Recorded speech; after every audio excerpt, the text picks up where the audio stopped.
Hey guys, and today let's talk about the difference of renting an apartment in Japan and in Korea. Why this topic? Because I'm currently in Japan and I'm trying to rent an apartment myself. So it usually starts like this. You go into an agency, you talk with them about the possible places you want, you say your price range. In our example, let's say around $1,000. They show you some places, you visit these places, and then you finally find a place you really like. And once you're finally ready to sign the contract, the agency girl usually gives you a big list of things you have to pay. There's in normal cases utilities for the first month, key money, lock exchange, guarantee money, fire insurance, agency fee, and so on. And now suddenly the $1,000 rent you had is suddenly $5,000 for only the first month. So let's take a look at the things we have to pay up front. On the first look, the probably biggest difference is guarantee money. What the hell is guarantee money? So in Japan, if you rent a place, you need to have someone who guarantees for you. So in case you run away, that guarantee takes over the contract and has to pay it. This is just the insurance for the landlord and makes sense in my opinion. But now here comes the weird thing. If you're a Japanese person, you don't have any problems with that because everyone can guarantee for you. You can just ask your friend, hey, you want to guarantee for me? And the friend says yes, and then you have your guarantor. But if you're a foreigner, things are a little bit different. They don't accept it that you ask a friend to guarantee for you. You have to go to a specific company that guarantees for you.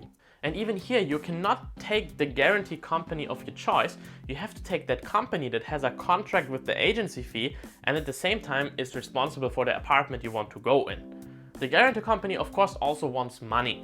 So I think you pay each year a certain amount. I'm not sure how much it currently is. But in my opinion, this entire thing is a big money-making system. You can only take the guarantee company that has a contract with that agency. You can only take a guarantee company that is responsible for that apartment. Huh? And why can I not just ask my friend to guarantee for me? I have many Japanese friends that would love to do that, but they don't allow it for some reason? Okay, guarantee companies aside, there's something even worse than this, which is in my opinion Shikihin and Reikin. So in Japan, you have Shikihin and Reikin. Shikihin is basically deposit, which is 1 or 2 month rent you pay up front, and in case anything breaks, the landlord can use that money to replace these things. So after the contract, in theory, you get it back, but in Japan, if you're a foreigner, it happens very often that you don't get it back because of smaller things. So Shikihin is basically something like the deposit as in a Western country, but now Reikin is something that's completely unique to Japan. Reikin literally means translated something like gratitude money and is considered a gift to the landlord. Reikin is usually the same amount as the Shikihin, so if you pay 2 month deposit, you have to pay 2 months as a present for the landlord so he lets you stay in his apartment. Let me rephrase this a little bit for you. You're giving the landlord a big money present, so in return he lets you stay in his apartment and allows you to pay rent to him monthly? I would be a little bit more okay with it if the landlord uses that money to give me a fire insurance or changes the lock or cleans the place. But nope, all the stuff has to be extra. Reikin is completely a present for the landlord and nothing else. And it gets even weirder. You have to pay Reikin every time when you renew the contract. So you pay it in the beginning, after 2 years, after 4 years, after 6 years. You just keep giving the landlord money for nothing. Okay, Japan out of the way, let's take a look at something a little bit more organized, the current system in Korea. In Korea, when you rent a place, you usually have 2 options of renting, the Wolse and the Jeonse system.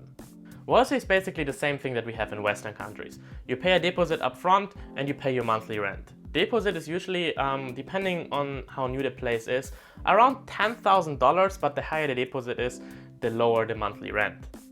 Once your contract runs out, you get that money, of course, back. If you want to get out earlier, you have to find someone else who takes over your contract, but then you get your deposit back because that new person is putting his own deposit in. The second system, called Jeonse, is something that's completely unique to Korea. I think there's currently no other country in the world that's doing that.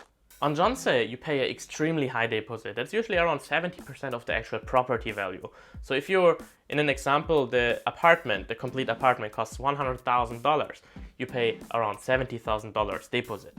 In exchange for the super high deposit, you get something very cool back. You're basically living for free. Yes, you have to pay no monthly rent for 2 years. You're basically getting a free apartment for 2 years. And of course, at the end of the contract, you get your money back.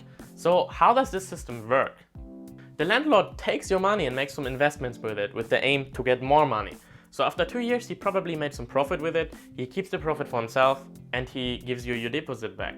The system works because the profit he makes from this 2 years investment is usually higher than what he would have charged for rent. So it's like a win-win situation, right?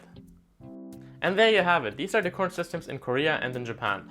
In my opinion, of course, the system in Korea is a lot better than what we have here. I wish Japan would copy a little bit more from Korea rather than this, giving money for free for absolutely nothing, which doesn't really make sense. But well, how's the system in your country? Let me know in the comments below. Thank you guys for watching, and I hopefully see you in the next video. Bye bye.